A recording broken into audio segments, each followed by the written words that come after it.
police shoot away an ambulance and refused to tell his family what was going on. At this time, we're going to have the story of Nicholas Heyward Jr. told by his father, Nicholas Heyward Sr.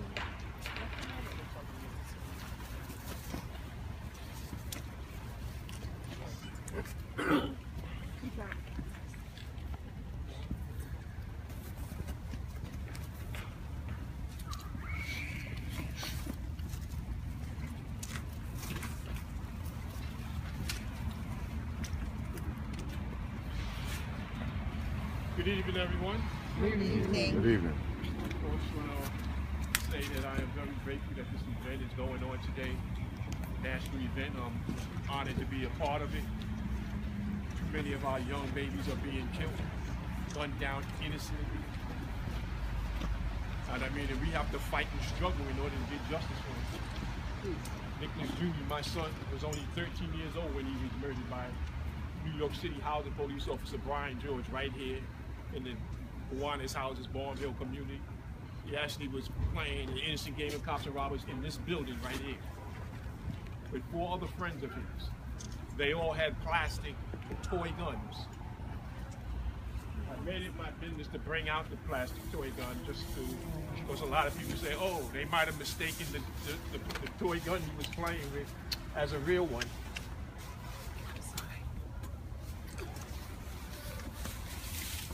Plastic toy guns are not dangerous weapons. Oh. There shouldn't have been no way that my son should be dead today for playing an innocent game of cops and robbers with some friends of his who had orange and different color looking guns. This is the pop gun that my son was playing with. And when the officer came to the stairwell where they were playing, my son dropped the toy gun and said, we're only playing, we're only playing. The officer shot and killed him anyway. The case was never presented to a grand jury because the Brooklyn District Attorney, Charles Hines, said that the officer had received a 911 call of shots fired or people on the rooftops. One of the two, I can't recollect exactly what it was. But he said the officer responded alone. He said the stairwell lighting was dimly lit and things happened in a split second. And that the officer accidentally discharged his weapon after Nicholas pointed the toy gun at him. It's a lie. The children that were playing with Nicholas said that when Nicholas seen the officer, he dropped the toy gun and said, we're only playing, we're only playing. And the officer shot him in mid-sentence. In a deposition that was done on the officer 3 years after the murder of Nicholas Jr., the officer said that he was not on a 911 call, he was just doing routine patrol. He said the stairwell lighting was not dimly lit. He was able to see very well. He said things did not happen in a split second. He said when he opened up the stairwell door, there was no one there. He didn't see no children, he didn't see anyone. He said then my son jumped down from the stairwell. My attorneys asked him, well, what did you do when you seen Nicholas? He jumped on the stairwell. He said he didn't do anything. He said he had his gun in one hand and a flashlight in the other. He said then he jumped back up the steps. He still didn't say anything to Nick. He said my son didn't say anything to him. Then Nicholas jumped back down the steps and he said Nicholas turned and pointed the plastic gun at him and started clicking it, and that's when he shot him. The most ridiculous story I heard in my life.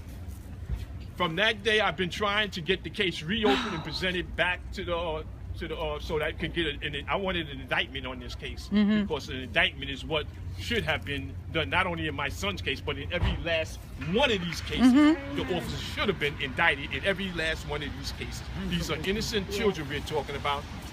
Plastic toy guns are not dangerous. That's another thing that people need to understand. Plastic toy guns are not dangerous. If you have an officer who's fearful of his life for a plastic toy gun, which actually just don't resemble anything close to a real weapon. Not even close. That is a toy. And for my son to have lost his life for something like this, that officer should be locked up and in jail right now. That's right. That's right. Or at least criminal neglect homicide. That's right. Yeah. That's right. That's right. Because as far as I'm concerned, that officer endangered not only my, not he didn't only kill my, there were other children playing in that stairwell. And that's what they were doing. They were playing. We live in a society where they allow these cops to come into our neighborhoods, kill our children, and get away with it. That's They right. actually protect the cops. That's right. That's This right. district attorney covered for the cops. He lied for the cop. And I didn't find out until after the cop was deposed and we were able to question him. Remember, you can't question a cop after he murders one of your innocent children. That 48-hour rule or whatever have you, we are not allowed to question the police. So I want to bring also another thing to the people here. A year before my son was murdered, we were standing in front of our building. I live in this community. I've been living in this community for over 40 years. Me, my wife, my son were standing in front of the building. The police came running chasing some other kids into the community. One of the kids came running towards my wife and my son and I, and the officer tackled him. We also had a little pup dog. The dog started barking. The officer pulled out his gun and said, "Get your dog or I'm going to shoot him." I got the dog and I brought him in the house. I came back out. I stood there, was standing there watching, the interaction, what they were doing with the kids. The officer then came back over to where we were standing at, pulled his gun out, pointed at Nicholas. Nicholas was 12 years old at the time. He pointed the gun at Nicholas, and I immediately responded, "Yo, what are you doing? That's my son. He turned and pointed the gun at me and told me to mind my business. He kidnapped my son right in front of my face. Oh, God. Excuse me. It's all right, brother. It's all right. We with you, man. We with you, man. It's all right. Let me Take your just time. say, Take your time. my son was a good kid, an honest student. I mean, I did the best I can in raising him. I feel I did a good job. But I just want to say, they kidnapped my son from me. They brought him to the precinct. They brought him to the precinct against my wishes, against me and my wife's wishes. They brought my son to the precinct. Mind you, he's 12 years old now. When we got to the precinct, they had him up there for at least an hour. Finally, they bring him back downstairs. They says to me and my wife, "We're sorry. That's just he wasn't one of the boys that we were chasing." Nicholas is about to run out the door. I had to stop him. Wait a minute. Wait. What did they do with you when you was upstairs? "Daddy, I just want to go. I said, "We're gonna go, but I need to know what happened to you when you was upstairs." He said when he was upstairs, they placed him in a lineup. He said he kept telling them that he didn't do anything. He wanted to go home. He said he didn't do anything. The officer told one of the officers told him that if you don't be quiet, I'm gonna take this gun, stick it up your butt, and pull the trigger. And then another officer told him, if you don't be quiet, you wouldn't live to be 15. I filed a complaint against the Civilian Complaint Review Board, which is basically all I could have done.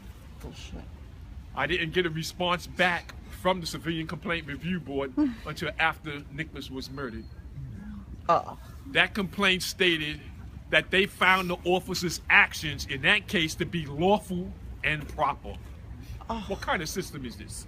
What kind of society do we really live in?